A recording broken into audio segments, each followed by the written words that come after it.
faith of any kind always comes by hearing. You didn't believe you were dumb till you heard you were dumb. You didn't believe you couldn't learn till you heard somebody say you couldn't learn. Your unbelief is a result of something you heard about yourself. And the more you heard it and rehearsed it and even argued about it and said you didn't believe it, every time you face a challenge, tell me the truth, don't those voices come back up? Every time you hit a low place, don't those voices come back up again? And you will never completely be healed or whole until you change the voice inside of your own head. And nobody can do this but you. You've got to make some conscious effort to begin to work to develop you. Start listening to tapes on a daily basis to begin to recondition your mind, to retrain your thinking. Listen to things that can empower you, that can enable you to create a new reality for yourself and a new life for yourself. You might appear to be strange around most people. Don't expect it to make sense to anybody why you've got to do this, why you have got to go. Why? I don't understand. You don't have to. I'm going for me. This is something I have got to do. How would an abundant person think? Write it down, dude, and fire and wire those thoughts in your brain and install the hardware. Keep doing it with attention and intention.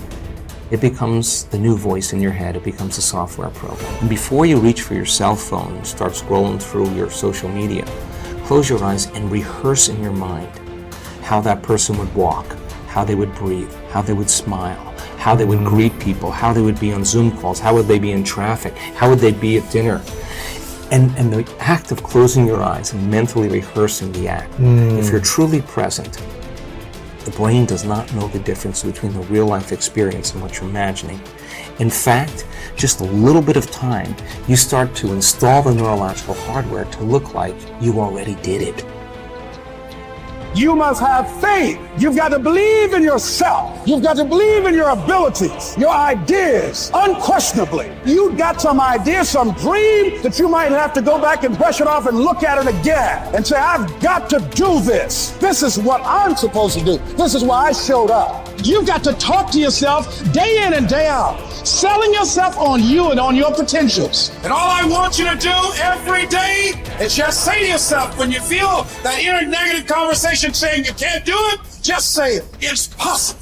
Other people have done it, then we can do it. We fail a lot of times. Well, a lot of other folks fail, and eventually they came back and they succeeded. So it's possible we can have what we want, and it's necessary. We get negative, do-nothing people out of our lives. It's necessary. We never stop learning and growing and developing ourselves. It's necessary that we never give up. Whatever we have to do, it's worth it.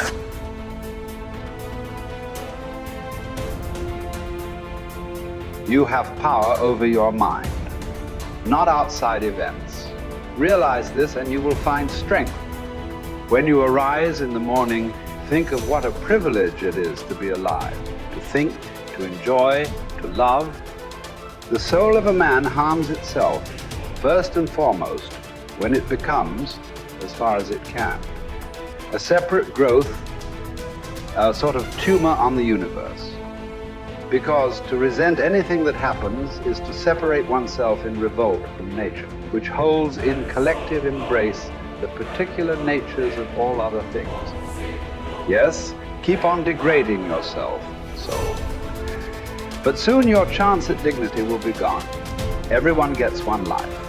Yours is almost used up, and instead of treating yourself with respect, you have entrusted your own happiness to the souls of others. Everything of the body is a river. Everything of the soul is dream and vapor. Life is war and the abode of a stranger. The only fame after death is oblivion. Forget everything else. Keep hold of this alone and remember it. Each of us lives only now, this brief instant. The rest has been lived already or is impossible to see. The span we live is small. small as the corner of the earth in which we live it, small as even the greatest renown, passed from mouth to mouth by short-lived stick figures, ignorant alike of themselves and those long dead. It's the programs in the first 7 years of your life that actually started in the last trimester before you were born. The fetus is already learning. I go, these programs downloaded in the first 7 years control the character of your life. And I go, okay, what programs did you get? I go, well, wait a minute. What program did you get before you were born? Your life is run by programs and you have no conscious awareness of these programs because your conscious mind wasn't working when the downloads were occurring. So all of a sudden I said, now we have a problem. I go, you've been programmed, you don't even know what the hell the programs are. 95% of your life is coming from the programs. Your life is a printout of your programs. Look at your life right now and recognize the things that you like that come into your life. They didn't get there by accident. They came in there because you have a program to, have those things. The things that you wish or desire, but you have to work hard, sweat over it, put effort into it. Why are you working so hard? And the answer is, whatever program you downloaded doesn't support that. And you're trying to override the program with the conscious mind. And I go, well, here's the problem. The conscious mind only working 5%, the program 95%. That's one problem right there, mathematically, that's a problem. Let me give you another mathematical. The subconscious is 1,000,000 times more powerfully computed than the conscious mind. So I say, now do the math. How effective is your conscious mind at overriding the subconscious? I say it works 5% of the time with a miniature computer. And I go, wow, that's your problem.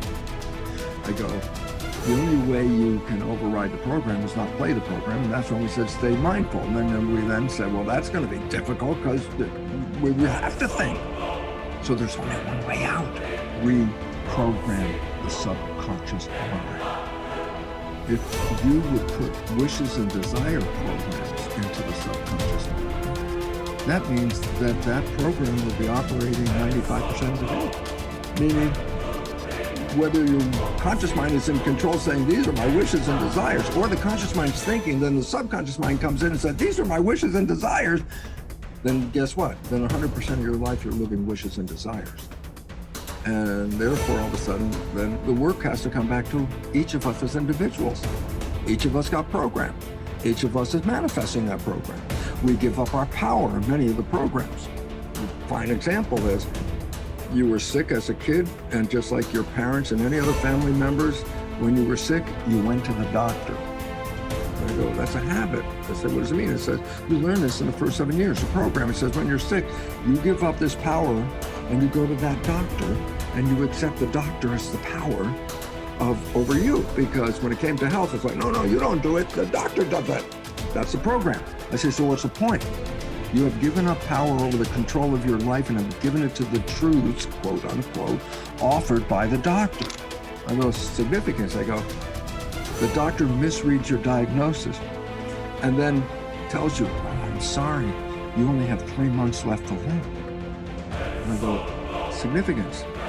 95% of the day, the program says the doctor is the correct one, the truth. What do I know? The doctor knows. What do I know? So 95% of the day, then your belief system is going to do what? Take the words of the doctor and manifest them as truth. I go, what's that about? Well, you're going to die in about 3 months. I go, from what? I go, hey, that was a misdiagnosis. You're still going to die because your belief system will manifest an illness that will terminate.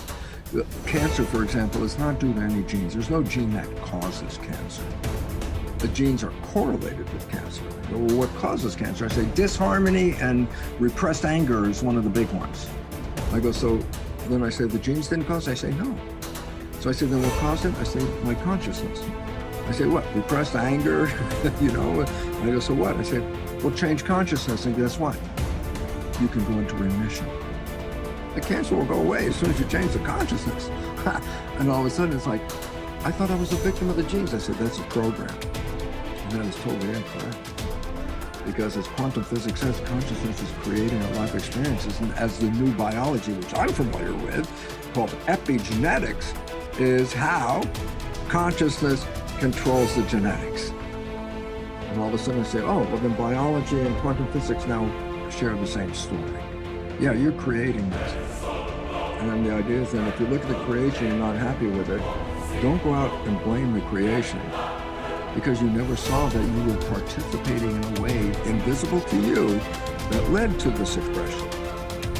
If you want to change it, you have to change you, and then the environment will change.